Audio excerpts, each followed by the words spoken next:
avec le début du pétrole et puis le charbon, le gaz, etc. Et aujourd'hui, on a inventé un mot nouveau qui est le mot transition. On est dans la transition énergétique. Et cette transition, elle s'inscrit dans l'histoire. Parce qu'on a construit des systèmes qui sont très bien, mais qui sont quand même très émetteurs de gaz à effet de serre. Et aujourd'hui, on est confronté pour la première fois à des problèmes de réchauffement climatique qui vont être dramatiques pour l'économie mondiale si on ne fait rien. Donc la transition, c'est de passer des systèmes actuels très intenses en carbone à des systèmes qui soient moins intenses en carbone, plus efficaces et donc plus durables au sens de la conservation de la planète. Donc je crois que c'est un défi formidable pour les gens qui sont ici, pour les jeunes, pour ceux qui vont vivre les 30 années qui viennent, dans lesquelles on va recevoir 2 milliards d'individus en plus sur la planète, et donc ça va être très difficile. Et donc il faut agir dès maintenant.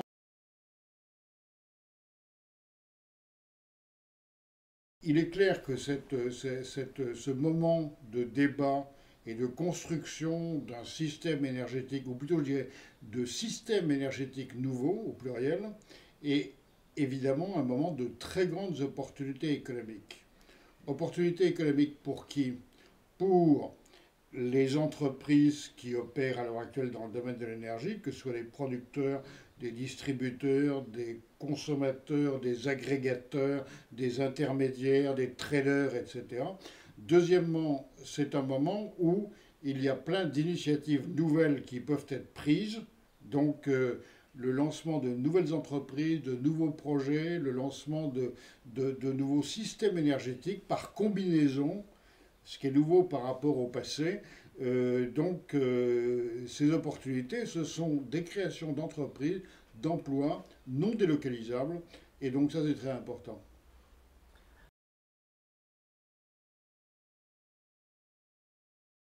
On voit émerger au niveau français, à mon avis, deux grandes priorités qui sont là depuis le mois de septembre 2012 jusqu'à aujourd'hui et qui vont l'être encore dans les 6 mois. C'est un, le concept d'efficacité énergétique. On doit absolument faire tout ce qu'il faut pour augmenter l'efficacité énergétique des processus dans lesquels nous sommes, aussi bien au niveau de la consommation, de l'éclairage d'une maison qu'au niveau de la conduite des voitures, qu'au niveau de la mobilité, qu'au niveau évidemment du chauffage des bâtiments. Et le deuxième point, c'est la territorialité. On insiste beaucoup depuis le début du débat sur la composante régionale. Ça veut dire quoi? Ça veut dire que on a été habitué en France à avoir un système où tout venait d'en haut.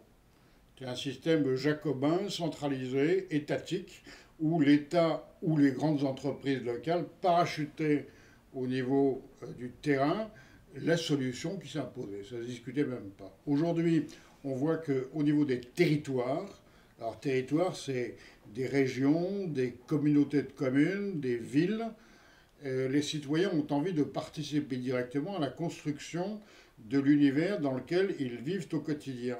C'est-à-dire la qualité de l'air qu'ils respirent, de l'eau qu'ils boivent, des transports, du traitement des déchets, de la circulation, du bruit, etc. Et donc, c'est une espèce de nouvelle approche énergétique qui fait que les territoires cherchent par exemple à satisfaire des besoins locaux de chaleur en utilisant en priorité des ressources locales. On voit dans le monde entier des collectivités qui veulent contribuer à la formation de ces nouveaux systèmes énergétiques moins centralisés, plus horizontaux, plus nourris de complémentarité entre différentes choses.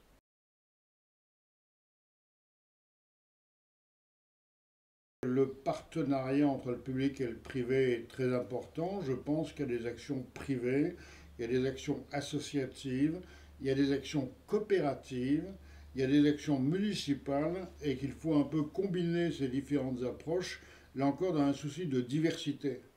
Tous les projets ne se financent pas de la même façon. Tous ne sont pas sous la même responsabilité.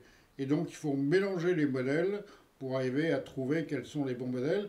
Et de ce point de vue-là, on voit qu'au niveau européen, je dirais même peut-être au niveau mondial, il y a une espèce de comparaison des meilleures choses qui sont réalisées et dont d'autres collectivités pourraient s'inspirer. Je crois beaucoup à la circulation de l'information.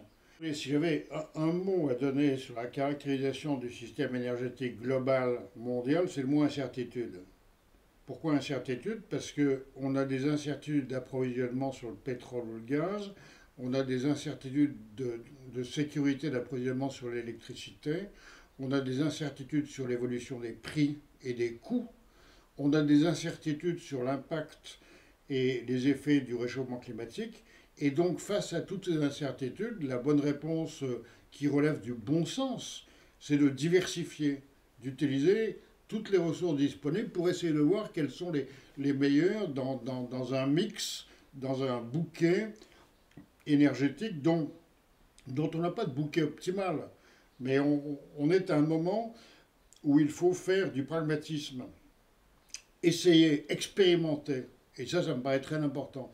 On dit par exemple, si vous voulez, que la France est un pays dans lequel le biogaz, c'est-à-dire du gaz fabriqué à partir de déchets industriels, de déchets agricoles, de déchets ménagers, peut remplacer du gaz importé. Pour l'instant, ça paraît un peu cher, mais il faut expérimenter cette voie pour voir où elle peut nous conduire et est-ce qu'elle ne nous conduit pas à une meilleure utilisation des ressources disponibles dont on dispose.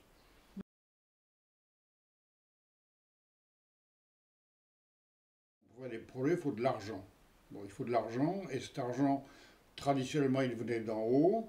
Maintenant, il faut qu'il vienne davantage d'en bas.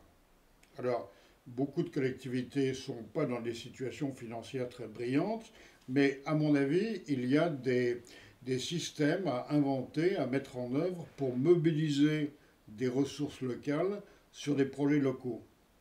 Parce que la France est un pays, curieusement, où il y a beaucoup d'épargne. Et une épargne dont une grande partie est stérilisée dans les coffres des banques.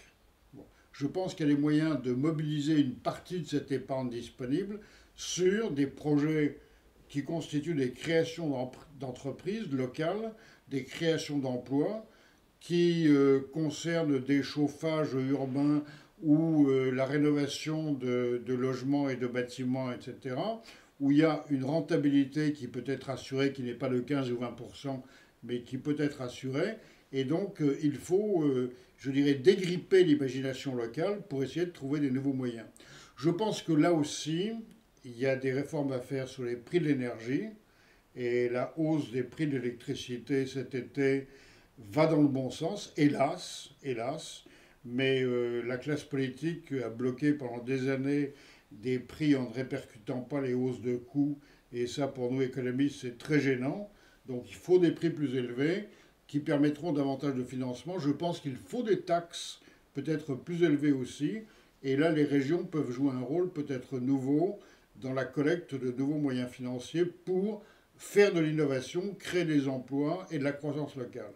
Et qu'au-delà de l'énergie, je dirais qu'il y a toutes ces idées de croissance verte, c'est-à-dire une croissance qui est plus dans le sens du développement durable, une croissance qui fait des emplois locaux, non délocalisables, une croissance qui peut éventuellement utiliser du gaz de schiste, pourquoi pas, mais d'une façon participative, comme de l'éolien ou du solaire, ou de la biomasse, ou du biogaz, etc. Et donc, il faut avoir une vision qui soit très diversifiée, qu'on n'ait pas d'anathème sur telle ou telle source d'énergie. On a besoin de toutes les sources d'énergie qui existent, et il faut essayer de les mobiliser.